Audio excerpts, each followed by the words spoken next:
আপনি বারবার বোমা হামলার শব্দ শুনতে পাচ্ছেন। এমন পরিস্থিতির মধ্যে প্রতিদিন ঘন্টার পর ঘন্টা থাকার পরও আপনি কিসে এত শক্তি পাচ্ছেন? আপনি কি সেই মানুষ যিনি সাধারণত মাঝরাতে উঠে চেক করেন যে আপনার সন্তানের ঠান্ডা লাগছে কিনা? কিন্তু সেই সন্তানটিকে হারিয়ে ফেলে আপনি কিভাবে এত শক্ত আর স্বাভাবিক থাকতে পারেন? আপনার পাশে রক্তাক্ত অবস্থায় শুয়ে থাকা মানুষটি কি আপনার ভাই বা বোন, আপনার জীবনসঙ্গী কিংবা বাবা মা নন?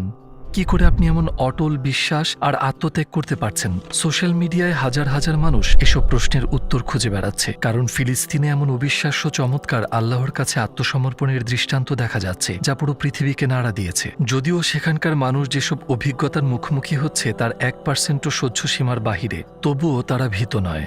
তাদের এক ধরনের সাহস রয়েছে যা আমরা পুরোপুরি বুঝতে পারছি না। তাদের সাথে এত অন্যায় হওয়া সত্ত্বেও ফিলিস্তিনিরা তাদের বাড়ি ছেড়ে যাচ্ছে না। তারা তাদের প্রার্থনা কেন্দ্রে যাওয়ার জন্য রাস্তায় নেমে পড়তেও দ্বিধাবোধ করছে না। যদিও তাদের উপর বোমা হামলা হতে পারে এবং যে কোনো মুহূর্তে তারা পঙ্গু কিংবা মারা যেতে পারে, তবুও এসব তাদের ভীত করছে না। তো তারা এই অসম্ভব পরিস্থিতির মধ্যেও কিভাবে এত সহজ শান্তভাবে থাকতে পারছে? কোন বিষয়টি এই মানুষগুলোকে এই পর্যায়ে আনতে পেরেছে? উত্তরটি খুব ছোট কিন্তু খুবই তাৎপর্যপূর্ণ। তাদের বিশ্বাস। তারা এমন একটি ধর্মে বিশ্বাস করে যেখানে আল্লাহর পথে যারা মৃত্যুবরণ করে তাদের আসলে কোনো মৃত্যু নেই। আমরা তাদেরকে মৃত বলতে পারি না, তারা শহীদ, এবং আখিরাতে শহীদদের স্থান সবচেয়ে উচ্চ পর্যায়ে থাকবে। তাদের কাছে মৃত্যু হলো এই অস্থায়ী ও ঠুনকো পৃথিবী থেকে মুক্তি পাওয়া, যাতে তারা অনন্তকালের জন্য আল্লাহর কাছে যেতে পারে। এটি তাদের কাছে জান্নাতে যাওয়ার একটি পাসপোর্টের মতো। আমরা সোশ্যাল মিডিয়ায় ফিলিস্তিনের অনেক অনুপ্রেরণামূলক এবং হৃদয় বিদারক দৃশ্য দেখতে পাই। আমাদের এক ভাই বলছিলেন, আলহামদুলিল্লাহ, আমার স্ত্রী একজন শহীদ হয়ে গিয়েছে। আর এটি বলার সময় তার মুখে শান্ততা দেখা উচিত আপনার। তিনি বলছিলেন শুধু তার স্ত্রী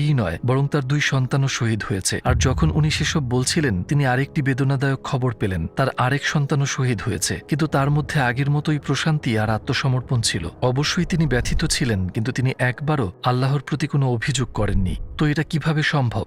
কারণ উনার অনুসরণীয় মানুষ এবং রোল মডেল হলেন আমাদের রাসূল সাল্লাল্লাহু আলাইহি ওয়াসাল্লাম। 1400 বছর আগে তার সাথেও একই রকম, বরং এর চেয়েও খারাপ কিছু ঘটেছিল। মাত্র 1.5 বছর বয়সে পুত্র ইব্রাহিম তার হাতির উপর মারা যান। তিনি বলেছিলেন চোখ থেকে অশ্রু ঝরছে এবং হৃদয় ভরাক্রান্ত হয়ে আছে। আর আমরা শুধু তাই বলবো যা আমাদের প্রতিপালককে সন্তুষ্ট করে। হে ইব্রাহিম, অবশ্যই আমরা তোমার মৃত্যুতে শোকাহত। শুধু তিনিই নয়, আমাদের নবী আলাইহিস সালাতু ওয়াস সালাম তার জীবদ্দশায় 7 সন্তানের মধ্যে 6 জনকেই হারিয়েছেন। কিন্তু প্রত্যেকবার তিনি যখনই বেদনার মধ্য দিয়ে যেতেন, তার আত্মসমর্পণ এবং প্রশান্তি এমনই থাকত। এজন্য যারা তার জীবনকে উদাহরণ হিসেবে নিয়েছে তাদের মধ্যেও একই আচরণ লক্ষ্য করা যায়। আল্লাহ তাদের হৃদয়ে প্রদান করেন এক চমৎকার প্রশান্তি এবং ধৈর্য যা অন্যদের মাঝে খুঁজে পাওয়া অসম্ভব। স্বর্গীয় হাত রয়েছে তাদের উপর, কিন্তু আমাদের অন্তর গভীরভাবে ব্যথিত হয়। এমন ঘটনা দেখে আমাদের হৃদয় সুবিচারের জন্য কাঁদে। আমাদের দাবি যে সুবিচার আমরা দেখতে পাই সেটি কি তাদের দেয়া হবে না? জালিমরা তাদের নিষ্ঠুরতা সত্ত্বেও আরামের মৃত্যুবরণ করে, আর মজলুম দুঃখ ও কষ্ট নিয়ে এই পৃথিবী ত্যাগ করে। এমনটা কেন হতে হবে? কারণ এমন কোনো শাস্তি নেই এই দুনিয়াতে যা ওইসব জঘন্য অপরাধের জন্য উপযুক্ত। কোন দুনিয়াবী শাস্তি ইসরায়েলি সৈন্যদের অপরাধের জন্য উপযুক্ত হবে যারা অসংখ্য নিরপরাধ মানুষকে হত্যা করছে এবং কষ্ট দিচ্ছে? ছোট অপরাধ ছোট আদালতে মীমাংসা করা যায়, কিন্তু বড় ধরনের অপরাধ বড় আদালতেই বিচার করতে হয়। সুতরাং এই অত্যাচারীদের বিচার সবচেয়ে বড় আদালত এবং বিচার দিনের জন্য রেখে দেওয়া হয়েছে, যেখানে শাস্তি হচ্ছে ভয়াবহ জাহান্নাম। চিন্তা করে দেখুন, একজন সৃষ্টিকর্তা আছেন যিনি একটি ছোট্ট পিঁপড়ার ক্ষুধার কথাও জানেন ও তার জন্যও খাবার তৈরি করেন। এটি কি সম্ভব যে তিনি তার সবচেয়ে গুরুত্বপূর্ণ সৃষ্টি মানুষের প্রয়োজনীয় চাহিদা পূরণ করবেন না? বিশেষ করে ফিলিস্তিনের মানুষদের মতো যারা তার কাছে এতটাই সমর্পিত। এটা কি সম্ভব যে আখিরাতে সবচেয়ে বড় আদালতে তিনি জালিমদের কাছ থেকে মুজলুমদের অধিকার আদায় করে দিবেন না? অবশ্যই না। সেই ফিলিস্তিনি ছেলেটি প্রিয়জন মারা যাওয়াতে যার হৃদয় বিদীর্ণ হয়ে যাচ্ছে, সে নিশ্চিতভাবে জানে যে সে তার অধিকার পাবেই। আর এই অপরাধীরা তাদের অপরাধের শাস্তি পাবেই জাহান্নামের আগুনে। ফিলিস্তিনি সেই বাবাটিকে মনে আছে যিনি তার পরিবারকে হারিয়েছেন। তিনি জানেন আবার তারা একত্রিত হবেন চিরস্থায়ী সুখের রাজ্যে জান্নাতে, আর সেখানে তারা কখনোই বিচ্ছিন্ন হবেন না। এই মানুষগুলো কোনো কাল্পনিক জিনিসে বিশ্বাস করে না। এটাই বজ্র কঠিন দৃঢ় সত্য যেটি সিক্ত করে রেখেছে তাদের হৃদয়, আত্মা, মন, তাদের সম্পূর্ণ অস্তিত্বকে। তারা যেটি বিশ্বাস করে সেটি চূড়ান্ত সত্য না হলে এটির প্রভাব কি এত শক্তিশালী হতো? জীবনে একটা জিনিস আমরা সর্বদা লক্ষ্য করি, আমাদের ক্ষুধা নামের চাহিদা রয়েছে যা পূরণ করার জন্য খাদ্য সৃষ্টি করা হয়েছে। আমরা প্রতিদিন ক্লান্ত হই, আমাদের রিফ্রেশমেন্টের জন্য ঘুম সৃষ্টি করা হয়েছে। সৃষ্টিকর্তা আমাদের পরিবার, বন্ধু, জীবনসঙ্গী দিয়েছেন যাতে আমরা ভালোবাসা, দেয়া নেয়ার চাহিদা পূরণ করতে পারি। ক্ষুদ্রতম থেকে বৃহত্তম অনেক জিনিসই সৃষ্টি করা হয়েছে যা একে অপরকে পরিপূর্ণ করে। এসব দেখে আমরা নিশ্চিত হতে পারি যে যিনি আমাদের এই ছোট ছোট চাহিদার কথাও খেয়াল রাখেন, তিনি আমাদের বড় প্রয়োজনগুলোকেও অবশ্যই পূরণ করবেন। অনন্তকালে আমাদের চাহিদা এবং পূর্ণাঙ্গ ন্যায় বিচার। শুধু একবার ভাবুন, তিনি আমাদের এত চাহিদা আকাঙ্ক্ষা কেন দিয়েছেন যদি তিনি সেগুলো পূরণই না করেন, বা তিনি আমাদের ছোট্ট প্রয়োজনগুলো কেন মেটাচ্ছেন যদি তিনি বড় প্রয়োজনগুলো মেটাতে নাই চান। যেমনটা মহান মনীষী বদিউজ্জামান সাইদ নুরসি আখিরাতের ব্যাপারে বলেছেন, এটা কি সম্ভব যে তিনি একটি পরমাণু দেখতে পান কিন্তু সূর্যকে দেখতে পান না? তিনি একটি মশার গুঞ্জন শুনতে পান কিন্তু বজ্রের গর্জন শুনতে পান না? না, 100,000 বার না, এটা অসম্ভব। নিশ্চয়ই তিনি ফিলিস্তিনিদের সবচেয়ে বড় চাওয়াকে পূরণ করবেন, যারা তার কাছে এমন গভীর আত্মসমর্পণ করেছে।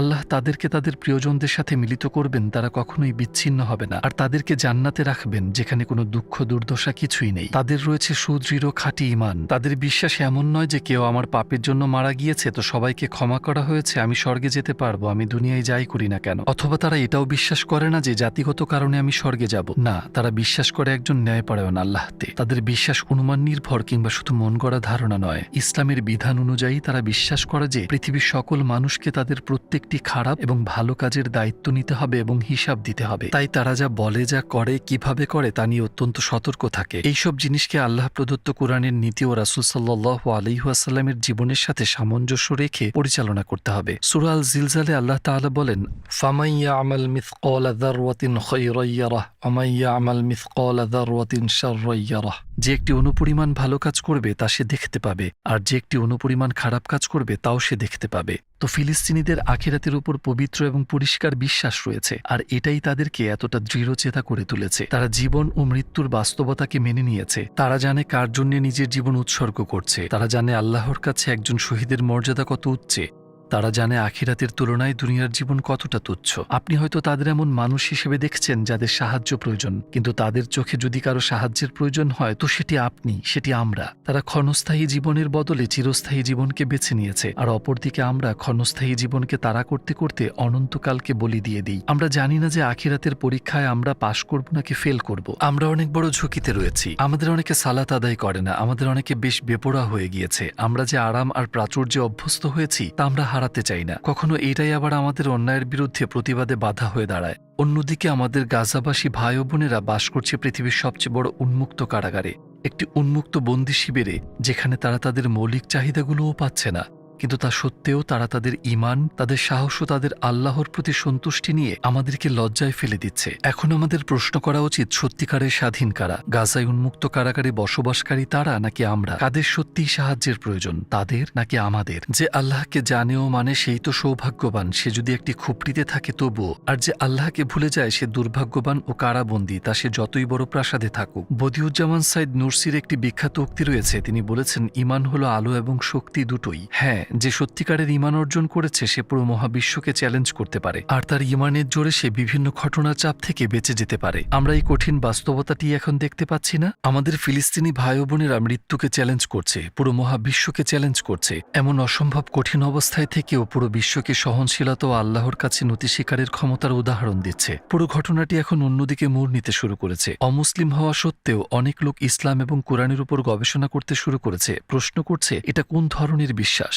সোশ্যাল মিডিয়ায় অনেক অমুসলিম মানুষজন তাদের ঈমানের শক্তি দেখে চমৎকৃত হয়ে কোরআন পড়তে শুরু করেছে। আমি অনেককেই দেখেছি বলতে, আমি মাত্র কোরআন অর্ডার করেছি, আমি খুব এক্সাইটেড। অনেকে আছে যারা বলছি, ইসলামকে যেমন ধর্ম ভেবেছিলাম তেমন মোটেই না, মিডিয়া আমাদের মিথ্যা বলেছে। এমনকি তারা ইসলামের দিকে ফিরে আসছে, অনেকে আবার মুসলিম হয়ে যাচ্ছে। আমরা দেখতে পারছি না বিষয়টি কোন দিকে যাচ্ছে। আমি বিশ্বাস করি ইসলামের পক্ষে আরো অনেক কমেন্ট পড়বো, আরো অনেক ঘটনা শুনতে পারবো, কিন্তু পৃথিবীতে আরো অনেক মানুষের এই সত্যগুলো দেখা দরকার। আর আমাদেরও আমাদের জীবন ও ব্যবহারের মাধ্যমে ইসলামের গুরুত্ব বোঝাতে হবে। বদিউজ্জামান বলেন, আমরা যদি সত্যিকারের ইসলাম আর তার সততা এবং সত্যতাকে প্রকাশ করি, অমুসলিমরা দলে দলে ইসলাম গ্রহণ করবে। পরিশেষে নিষ্ঠুর ইসরায়েলি সরকার আর তাদের সমর্থকদের উদ্দেশ্য করে বলতে চাই, আমি জানি না তোমরা কি মনে করে এটি করছো বা কোনো মানসিক সমস্যায় ভুগছো কিনা, কিন্তু আমি এতটুকু জানি, তোমরা যদি এটা চালিয়ে যাও, তুমি যাই করবে তা তোমার জাহান্নামের শাস্তি বাড়িয়ে দিচ্ছে। তুমি যে উদ্দেশ্য নিয়ে এটা করছো, তুমি ঠিক তার উল্টোটা পেতে চলেছ। তুমি মুসলিমদেরকে জান্নাতে যাওয়ার রাস্তা করে দিচ্ছ, অনেক লোককে ইসলামের দিকে প্রভাবিত করছো, আর তাদেরকে মুসলিম হতে সাহায্য করছো। আর এসব মানুষের সংখ্যা দিন দিন বেড়েই চলছে। তুমি যত চেষ্টা করবে ততই ডুবতে থাকবে। তুমি জায়নিজমকে সমর্থন করছো ভেবে তুমি ইসলামের পথ প্রসারিত করছো। এটা ভুলে যাবে না, যেদিন মজলুম প্রতিশোধ নিতে শুরু করবে তা জালিমদের অত্যাচার থেকেও ভয়ঙ্কর হবে।